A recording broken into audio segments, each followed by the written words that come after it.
dan lain-lain seperti itu. Kerjanya seperti itu, tapi ibunya pergi ya, kepingin pergi haji. Nah, Mas Al-Qarni juga bingung. Dia tidak bisa membiayai ibunya berangkat haji. Maksudnya menyewa onta, menyewa kuda untuk perjalanan menuju ke Baitullah, ke haji. Makanya Uwais Al-Qarni menabung dari sedini mungkin, membeli sapi yang kecil sekali yang baru lahir berapa hari dibeli. Setiap hari Uwais Al-Qarni sapinya dipegang, dipanggul di punggungnya, dibawa ke gunung, ditaruh di gunung, dicarikan rumput di sekitar gunung. Setiap pagi makannya di gunung. Sore Uwais Al-Qarni berjalan lagi ke gunung. Sapinya diambil lagi, dipanggul, diturunkan lagi. Begitu terus dia melakukan seperti itu, terus bukan sehari dua hari, sampai dengan 1 tahun lebih lamanya. Nah, tetangga-tetangganya pasti menilai Uwais Al-Qarni orang pemuda yang gila.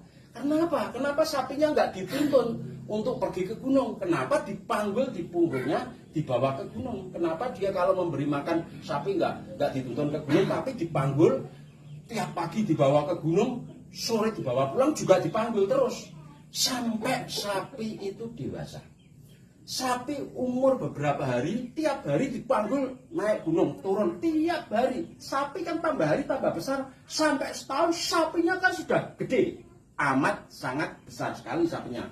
Dia panggul, tidak terasa badan Uwais Al-Qarni itu berotot. Iya kan? Saat sapi mungkin beratnya mungkin sekitar waktu dibeli mungkin 20 kilo. Tapi saat sapi sudah umur setahun, tiap hari dipanggul kan dia nggak terasa. Ke gunung naik turun, sama dengan olahraga. Tanpa terasa ototnya Uwais Al-Qarni besar. Dia membawa sapi tadi, membawa ke atas gunung, turun gunung setiap hari sampai umur sapi setahun. Setelah sapi umur setahun dijual, dibuat bekal. Dibuat bekal apa? Buat bekal membawa ibunya pergi haji. Kena naik apa? Ya naiknya punggungnya Uwais Al-Qarni. Ibunya karena jalannya sudah tertatih-tatih, ibunya digendong Uwais Al-Qarni dari rumahnya menuju ke Ka'bah, ke Baitullah. Kenapa begitu? Uwais Al-Qarni badannya sudah besar, sudah berotot. Dia jadi orang lain menilai Uwais Al-Qarni gila karena membawa sapi naik turun dari sapi kecil sampai sapi umur 1 tahun lebih, tapi tanpa terasa Uwais Al-Qarni ototnya menjadi kuat dan kokoh. Setiap hari olahraga, dia membawa ibunya pergi haji, menggendong berhari-hari dari rumahnya sampai ke haji. Dia nggak terasa karena sudah biasa naik gunung bawa sapi, apalagi bawa ibunya yang badannya juga kurus. Nah, Uwais Al-Qarni itu kuat, akhirnya sampai ke Baitullah.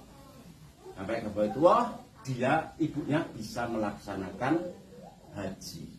Nah, ini cerita seperti ini itu coba dinilai. Uwais Al-Qarni dianggap gila sama orang lain. Tetangga-tangganya orang dianggap gila karena dia membawa sapi dari kecil sampai dewasa naik turun gunung. Padahal dia punya prinsip. Dianggap dia olahraga. Latihan setiap hari sampai dengan setahun, sapi dari kecil sampai dengan sapi itu menjadi dewasa, dia gotong kuat, kan nggak terasa. Sama setiap hari kalau orang berolahraga, setiap hari kan badannya berotot. Nah, Uwais Al-Qarni badannya menjadi berotot sampai dia bisa menggendong ibunya berangkat pergi haji, kurang lebih seperti itu. Nah, makanya jangan menilai seseorang dari apa yang dia belum ketahui. Apa yang dia lakukan belum ketahui, jangan dinilai buruk dulu. Ya sama seperti Uwais Al-Qarni dinilai buruk kepada tetangganya, masyarakat sekitarnya buruk. Padahal Uwais Al-Qarni itu namanya dikenal di langit, tidak dikenal di bumi, tapi namanya dikenal di langit. Bahkan Rasulullah menyuruh Sayyidina Ali dan Umar bin Khattab itu menemui Uwais Al-Qarni. Karena Uwais Al-Qarni satu-satunya anak yang soleh, anak yang hebat, berjuang demi ibunya untuk berangkat ke haji. Sudah paham ya? Kurang lebihnya seperti itu. Jadi jangan menilai hal-hal yang dianggap kayak tentang pusaka, terus buruk, dan lain. Belum tentu, harus ada pendekatan. Kenapa pusaka dianggap dicuci, pusaka setiap bulan Suro dan lain-lain, itu bukan karena dibuli-buli, bukan.